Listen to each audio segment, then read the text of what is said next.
kunin na ang inyong mainit na kape at simulan na natin ang kwentong krimen ng The Liam Payne Case.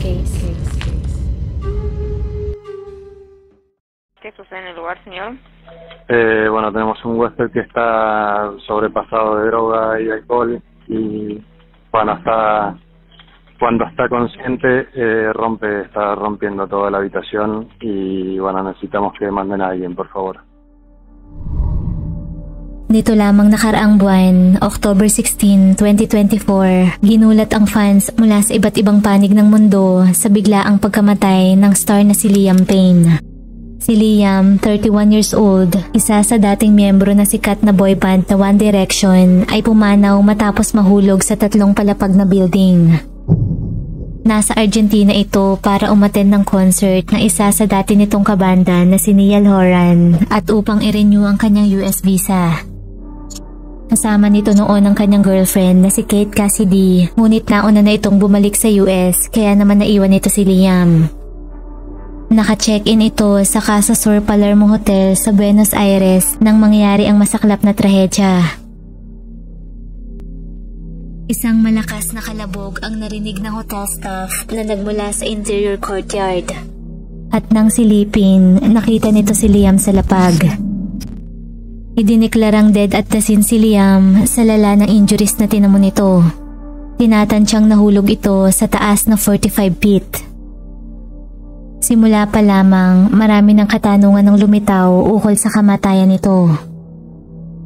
Ilang minuto bago ang insidente, una nang inireport si Liam sa 911 ng isang hotel employee dahil sa pagiging agresibo nito at tila nasa impluwensya ng droga o alak. Nangangamba umano ito para sa kaligtasan ni Liam, lalo pat may balcony ang kwarto nito. Y necesitamos que nos envíen a alguien urgente porque, bueno, yo no sé si corre riesgo la vida del huésped. Está en una habitación que tiene balcón y bueno, estamos un poco con temor de que haga algo que le ponga en riesgo su vida. ¿Hace cuánto que está ahí o es un hotel de vivienda? At bago pa man makarating ang emergency services, patay na si Liam. Noon ay lumitaw ang iba't ibang espekulasyon kung ano ang totoong nangyari, aksidente o suicide. Si Liam ay mayroong history ng mental health struggle, kabilang na ang anxiety at depression na lumala dahil sa pressure mula sa kanyang kasikatan at addiksyon sa alkohol at droga. Open ito sa publiko tungkol sa kanyang mga pinagdaraan ng laban sa substance abuse. Katunayan, advocate ito ng mental health awareness, partikular na sa entertainment industry. Bago ang kanyang kamatayan, active si Liam sa panghihikayat na makakuha ng suporta ang gaya nitong celebrity na siyang kadalasang dumaranas ng ganitong issues. Gayunpaman, nagkaroon ng teorya ang ilan na posibleng hindi na nakayanan ni Liam ang kanyang inner demons kaya naman nagpatiwakal ito. Ilang linggo bago ang trahedya, nag-issue ng cease and desist order ang ex-fiancé nito na si Maya Henry dahil umano sa walang tigil na panggagambala nito sa kanya. Buong tapang rin itong ipinost sa TikTok ang kanilang masalimuot na relasyon ng ex. Ayon sa isang source mula sa People Entertainment, masyado umanong na-overwhelm si Liam sa pinagdaraan ng legal issues nila ni Maya bago ito pumanaw. Mariin namang tinutulan ng pamilya ni Liam ang kumakalat na espekulasyon na sinadya nito ang pagtalon sa building. Iginiit ng mga ito na hindi suicidal si Liam. Kung nakatawag lamang umano agad ng ambulansya, nailigtas sana ito. Nang mag-collapse si Liam sa lobby, hindi na umano dapat ito ibinalik sa kanyang kwarto at sa halip ay dinala sa ospital. At mula sa pinaka-latest na report, opisyal na ang kinumpirma ng Argentina's Prosecutor's Office na hindi nagpakamatay si Liam. Ayon sa autopsy, namatay si Liam mula sa multiple traumatic injuries at external and internal hemorrhaging. Compatible umano ang injury nito mula sa isang pagkakahulog sa mataas na lugar. Wala ring nakitang defensive wounds na magpapahiwatig na sinubukan nitong protektahan ang sarili ng mahulog dahil nasa state ito ng unconsciousness o kawalan ng malay. Sa Sa toxicology test, nakitaan si Liam sa loob ng kanyang katawan ng mga bakas ng alkohol, cocaine at gamot para sa depresyon. Malinaw na nagpapahiwatig na mayroon itong chemical sa kanyang sistema, kaya naman wala ito sa katinuan. Posibleng nakaapekto ito sa kanyang mental at physical state bago mahulog. Mula sa mga bagong impormasyong ito, 3 tao ang inaresto at nakasuhan sa Argentina na may kaugnayan sa kamatayan ni Liam Payne. Kabilang sa kasong isinampa sa mga ito ay ang abandonment of a person leading to death, pati na rin ang narcotic supply and facilitation. Ang unang hinihinalang suspect, ang mismong kaibigan ni Liam na sinasabing nakasama nito araw-araw sa kanyang buong stay sa Argentina bago ito mamatay. Subalit inabando na ito sa pinakakritikal na pagkakataon. Kapag napatunayang nagkasala, maaari itong makulong ng hanggang 15 taon. Bagamat hindi direktang tinukoy ng mga opisyal, naging matunog online ang pangalang Rogelio Nores na siya umanong sangkot. Gayunpaman, matapos pangalanan ng publiko, lumitaw si Rogelio upang linisin ang kanyang pangalan. Itinanggi nito ang pag-iwan kay Liam sa hotel habang lango ito. Paliwanag ni Rogelio, 3 beses itong nagtungo sa kwarto ng kaibigan at kaalis lamang 40 minutes bago mangyari ang trahedya. Dagdag pa nito, nasa 15 katao ang nasa hotel lobby na kausap at katawanan nila ni Liam bago niya ito iwan. Kaya naman hinding-hindi nito naisip na may masamang mangyayari. Samantala, ang ikalawang naakusahan ay ang hotel employee na siya umanong nagsupply ng narcotics sa 2 occasions kay Liam. Habang ang ikatlo naman ay ang pinaniniwalaang drug dealer. Ayon naman sa ibang reports, ongoing ang investigation sa mga taong ito at hindi pa formal na naaaresto. Inilabas ang balitang ito ilang linggo matapos ang inisyal na investigasyon sa pagkamatay ni Liam.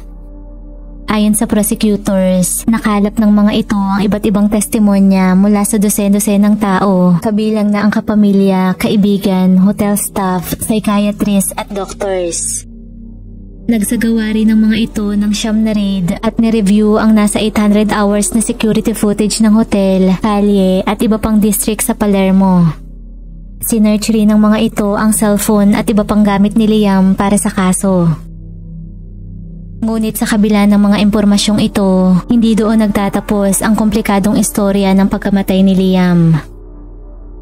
Matapos ang kamatayan nito, halos 1 buwan na ang nakakalipas, nanatili ang katawan nito sa Argentina para sa autopsy at iba pang test. Dahil sa dami ng delay bago makumpleto ang toxicology test, ngayon pa lamang November maiuuwi ang mga labi ni Liam sa UK, ang kanyang home country kung saan ito ibuburol. Gayunpaman, dahil sa autopsy findings ni Liam, ilang kritikal na ebidensya ang napansin ng forensic death investigator na si Joseph Scott Morgan na maaaring magpalihis sa takbo ng kaso. Sa kanyang autopsy, nakita na tumamo si Liam ng 25 injuries na sani umano ng pagkakahulog nito sa mataas. Base sa unang report ng medical examiners, consistent ang mga sugat nito sa pagkakahulog. Subalit question ito ni Detective Morgan. Ayon rito, malabong makapagdulot ng higit sa 20 magkakahiwalay na injury ang isang 45-foot fall. Sa mga ganitong uri ng senaryo, tipikal umano na magkaroon ng single point of impact na kadalasang nagdudulot ng malalang pinsala sa iisang area lamang at hindi sa marami at magkakahiwalay pang parte. Nagduda ito kung paano nagkaroon si Liam ng sobrang daming injury mula sa pagkakabagsak. Posible umanong bago ang trahedya, nakuha na nito sa kanyang kwarto ang mga sugat. Nang isearch ang hotel room ni Liam, sobrang gulo nito. Maraming basag na bagay ang nakakalat sa buong kwarto na tila nagkaroon muna ng isang komosyon bago ang pagbagsak nito. Gayunpaman, maaaring nakuha nito ang mga magkakahiwalay na sugat at galos ng aksidente nitong masaktan ng sarili habang nagwawala. Ayon sa report, mag-isa lamang si Liam sa kwarto bago ito mamatay. Natagpuan ang mga patak ng dugo sa ilang basag na bubog na i-analyze pa ng mga investigador kung may kinalaman sa injuries nito sa autopsy.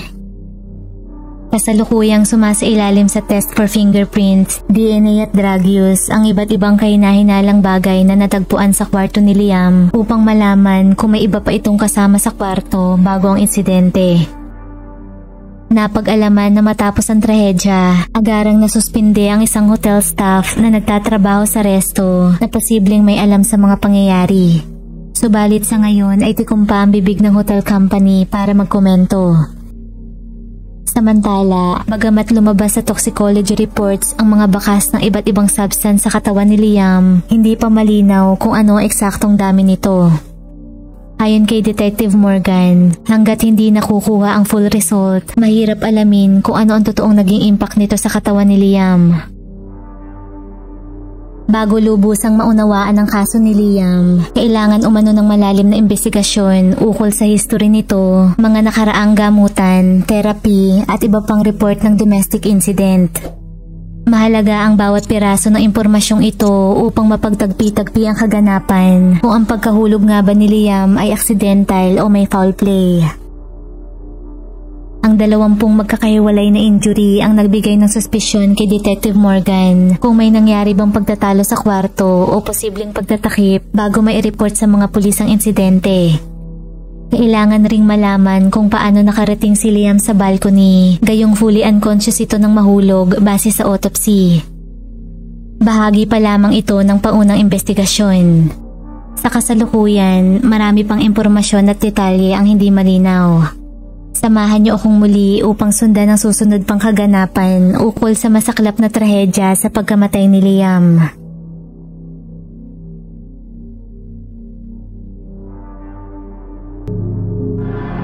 Kung nagustuhan mo ang ating kwentong krimen, huwag kalimutang mag-like, subscribe at comment sa kung ano ang iyong opinyon tungkol rito. At laging tatandaan, mahalaga ang buhay, huwag kang papatay.